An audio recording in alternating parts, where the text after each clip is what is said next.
رب وہی بھیجتا ہے تو جس کی طرف بھیجتا ہے اسی کی طرف آتی ہے. اگر اس کا بھیجا گیا سورج اپنے مدار میں گھومے, اس کا بھیجا گیا چاند اپنے مدار میں گھومے, اس کی بنائی ہوئی زمین اپنے مدار میں گھومے, اس کے قائم کردہ ملائکہ جو میرے اور آپ کے کندھوں پر کرامن کاتبین اپنی لکھنے کے کام میں سستی نہ کریں. منکر نکیر سوال و جواب میں کسی قسم کی غفلت نہیں کرتا, منکر نکیر سے غفلت نہیں ہوتی, کرامن کاتبین سے غفلت نہیں ہوتی, سورج سے غفلت نہیں ہوتی, آسمان کے اوپر موجود ستاروں سے غفلت نہیں ہوتی, چاند سے غفلت نہیں ہوتی. زمین اپنے مدار میں گھومتی چلی جا رہی ہے, اس وقت تک گھومے گی جب تک وہ رب چاہے گا. ہر ایک شے اسی مدار میں گھومے گی جس میں وہ رب چاہتے. اگر یہ سب غلطی نہیں کرتے کیسے ممکن ہے کہ رب کا بھیجا ہوا فرشتوں کا سردار غلطی کرے؟ نہیں, وہ بھی غلطی نہیں کرتا. جبریل کو رب نے محمد کی طرف بھیجا, وہ محمد کی طرف آیا, محمد تک پیغام لے کر آیا اور پورا پہنچایا. اور جب بھی جبریل آتا ہے تنہا نہیں آتا. کہاں تنہا نہیں آتا؟ وہ جبریل آئے صحرا میں آئے, تنہا چلا آئے. وہ زمین کے کسی اور گوشے میں جنگل نخلستان میں آئے, تنہا چلا آئے. وہ پیغمبر تک وہی پہنچانے کے لیے سواری پر اترے, تنہا چلا آئے. غار میں آئے, تنہا چلا آئے. غار ہرا میں آئے, تنہا چلا آئے. لیکن جب بھی جبریل امی عائشہ کے حجرے میں اترا تنہا نہیں آیا. جب بھی آیا 70,000 فرشتے اس کے ہمراہ ہوتے تھے. اور وہ روایت آج تک اسی طرح قائم ہے جیسے سورج کا مدار میں گھومنا قائم ہے, جیسے چاند کا مدار میں گھومنا قائم ہے, جیسے زمین کا اپنے مدار کے گرد چکر قائم ہے. 70,000 فرشتے آج بھی حجرہ عائشہ پر صبح و شام حاضری دیتے چلے آ رہے ہیں. نعرے تکبیر, شان رسالت, شان صحابہ زندہ ہے جھنگوی, زندہ ہے جھنگوی جب تک سورج چاند رہے گا. ایک فرد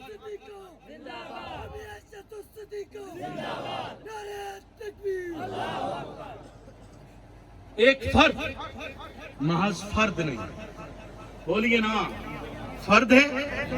بولیے حق نواز کی فکر ہے کہ رب کو رب مانا جائے. بولیے نا حق نواز کی فکر کیا ہے؟ اونچا اونچا اونچا. حق نواز کی فکر کیا ہے؟ رب کو رب مانا جائے. اور رب کون ہے؟ رب کون ہے؟ اللہ ایک ہے. بولیے تنہا ہے, اکیلا ہے, کوئی اس کے ساتھ شریک نہیں. جیسے آپ نے پڑھتی ہے قرآن میں قل هو اللہ احد, اللہ ایک ہے. بولیے نا اللہ ایک ہے, وحدہ لا شریک ہے. اسے نیند نہیں آتی, اسے اونگ نہیں آتی, اسے دھوکہ نہیں ہوتا. بولیے نا اسے دھوکہ, کوئی کہے اسے دھوکہ ہوتا ہے تو کیا ہوگا جی؟ اونچا اونچا کیا ہوگا؟ کافر ہوگا. کوئی کہے کہ رب نے دھوکہ دیا تب بولے, کوئی کہے کہ رب کو پہلے پتا نہیں تھا بعد میں پتا چلا, یہ کہنے والا کیا ہوگا؟ اونچا اونچا کیا ہوگا؟ کافر ہوگا. یہ فکر حق نواز ہے. حق نواز بتلاتا ہے کہ رب کیا تھا اور کیا بنا کر پیش کیا جا رہا ہے. وہ رب ہے, اس کی رب العالمینیت جو اس کائنات پر قائم ہے, وہ اس میں تنہا ہے, یکتا ہے, بے مثال ہے, لاریب ہے, اس کا کوئی شریک نہیں. جب وہ مدد کرتا ہے تنہا کرتا ہے, مدد کرنے کے لیے بھی وہ کسی کا محتاج نہیں ہے. مدد کرنے کے لیے بھی محتاج, بولیے محتاج ہے نہیں ہے نا محتاج. جبریل امانت دار فرشتہ ہے. فکر حق نواز ہے. فکر حق نواز کیا ہے کہ جبریل امانت دار فرشتہ ہے. اس نے اپنی امانت پورے طریقے سے پہنچائی. ایسا نہیں ہوا کہ آنا علی پہ تھا گیا نبی پر, نہیں, جانا ہی محمد الرسول اللہ پر تھا. رب نے بھیجا ہی محمد الرسول اللہ پر تھا, وہ گیا بھی محمد الرسول اللہ پر ہے. بولیے نا یہ کیا ہے؟ اونچا اونچا کیا ہے؟ فکر حق نواز کے. یہ بچے کل آپ سے پوچھیں حق نواز کی فکر کیا تھی. حق نواز کی فکر, تیرا عقیدہ حق نواز کی فکر تھی. تیرا عقیدہ حق نواز کی فکر تھی. یاد رکھیے گا, ایک قلب ہے ایک قالب ہے. ایک قلب ہے ایک قالب ہے. قلب میں تصدیق ہوتی ہے، قالب اس کے ظاہر کو پیش کرتا ہے. قلب میں تصدیق ہوتی ہے، قالب اس کے ظاہر کو پیش کرتا ہے. قلب تصدیق کرتا ہے، زبان اقرار کرتی ہے. بولیے نا زبان، یعنی حال بتلاتا ہے کہ حلیہ کیسا ہونا چاہیے. حال بتلاتا ہے کہ حلیہ کیسا ہونا چاہیے. یہ ہے فکر حق نواز کہ جیسا حال بتلا رہے ہو ویسا حلیہ بھی، بولیے ویسا حلیہ بھی ہونا چاہیے. اگر ویسا حلیہ نہیں تو حال میں 2 نمبری ہے، حال میں.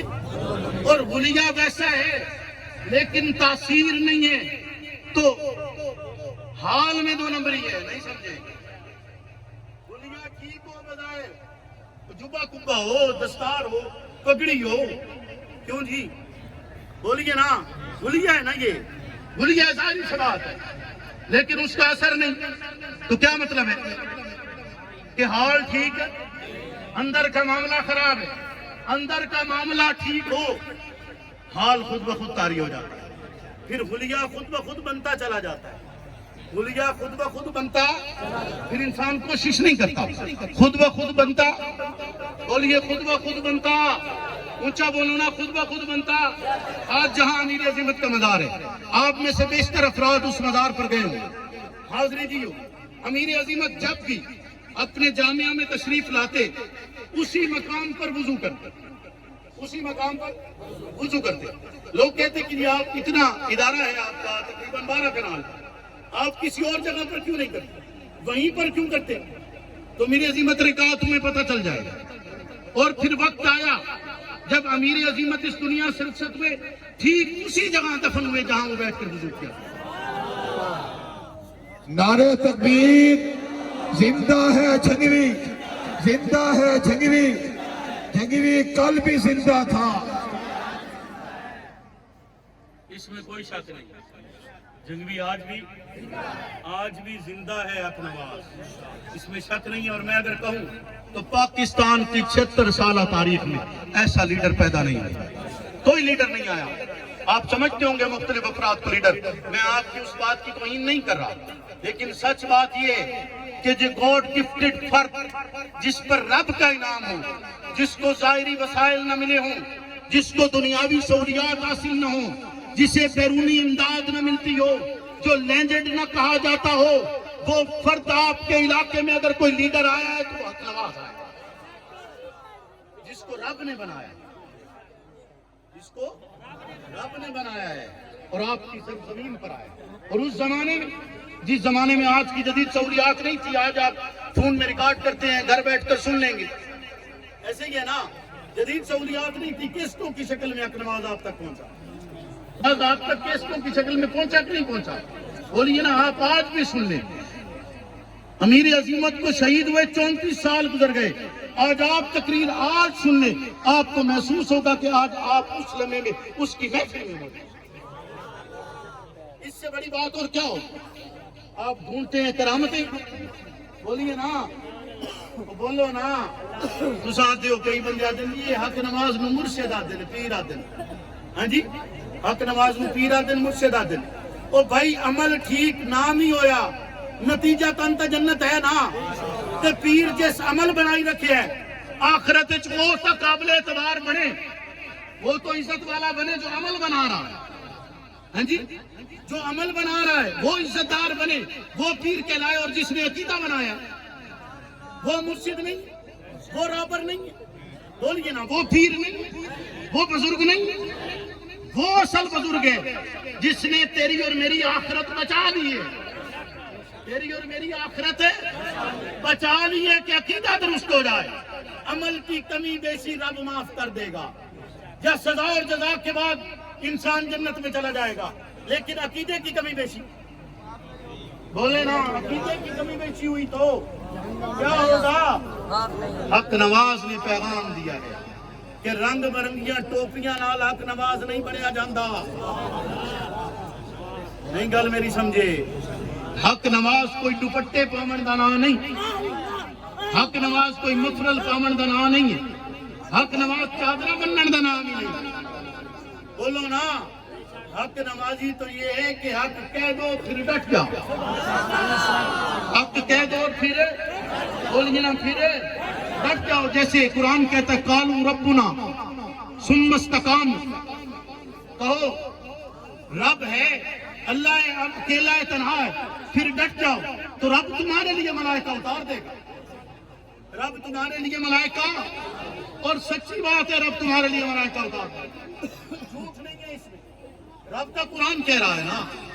یقین کے ساتھ پڑھ تو صحیح, یقین کے ساتھ اسے رب کہے تو صحیح, پھر ملائکہ اترتے دے, پھر ملائکہ اترتے دے. نگاہیں تیری ملائکہ اترتے ہوئے دیکھیں گے, تیری زندگی تجھے بدلتی ہوئی نظر آئے گی. تو حق نوازی کے راستے پر چل تو صحیح, حق نوازی کے راستے پر بولیے نا, حق نوازی کے راستے پر چل تو صحیح. امام احمد بن حنبل بہت بڑا نام, سنا ہوا ہے آپ نے جی, یا میں پہلی دفعہ بتا رہا ہوں جی, سنا ہوا ہے؟ اونچا بولو. تھوڑے علاقے چ کوئی مشہور ڈاکو وہ نام دسیا, دسو جی, کوئی مشہور ڈاکو؟ نہیں ایسا نہ, ایسا نہ نہیں. بھائی دیکھیں, کسی سیاسی لیڈر کا نام آپ نے نہیں لینا. میں نے چونکہ میرا ایک طرز ہے کہ میں کسی کے خلاف ایسے انداز کی بات نہیں کرتا, آپ مجھے بھی اس پر نہیں لائیں. تو تھوڑے علاقے کا کوئی مشہور ڈاکٹر اس بڑی سزاواں کٹ گئی جی,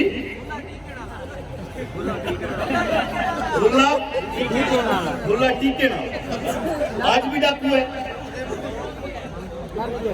اچھا آخری بات کر رہا ہوں, ہم سے نہیں, توجہ ہے آپ کی. گلا ٹیکے نا جی, گلا ٹیکے نا کیا کریں بھائی جی, ڈاکو ہے. آخری ٹائم تک توبہ کی تھی جی, ڈاکے مرندہ رہ گیا جی, اونچا بولو نا, ڈاکے مرندہ رہ گیا کہ کہنا جی, اجے جی نا یہ کچھ بہت مر گیا. ڈاکو تو ولی کمال دو گے, ڈاکے مرے دا پتہ ہی کہہ دی مر گیا جی.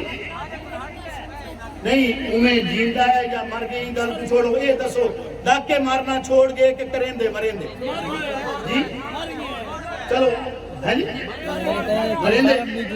پرچے تھے نو دے دے اچھی, پرچے تھے کو سزانا نہیں ہے. بولو نا, کدی فتیجہ بھی ہو سی, مرندہ بھی ہو سی, پولیس انہیں پچھو دا ویندی ہو سی. ایویں گل اندے کتے جے اے محفل یعنی جی میں تھوڑا پروگرام ہے یہ دعا منگنی شروع کر دے گے تو تساں کی آکھیا سو, تساں کہ مولوی صاحب کمال نہیں تہاڈی. ہاں جی, میں ڈاکو کی دعا, ہاں جی, حالانکہ تو آپ کو پتہ ہے میں ڈاکوؤں کے خلاف ہاں, بولتے نہیں ہیں, میں ڈاکوؤں کے خلاف ہاں تو آپ کو پتہ ہے. تو تساں آپ کو ڈاکو کی دعا جی تصور کر سکتے ہو سب, ڈاکو کی دعا یعنی تہاڈی یہ محفل اتھاں موجود افراد ڈاکو کتے دعا کرنے کو مصیبت سمجھ دیں اور آخر کی الفاظ کیوں آکھے منیں, اندے کتے دعا کیوں کیتی منیں.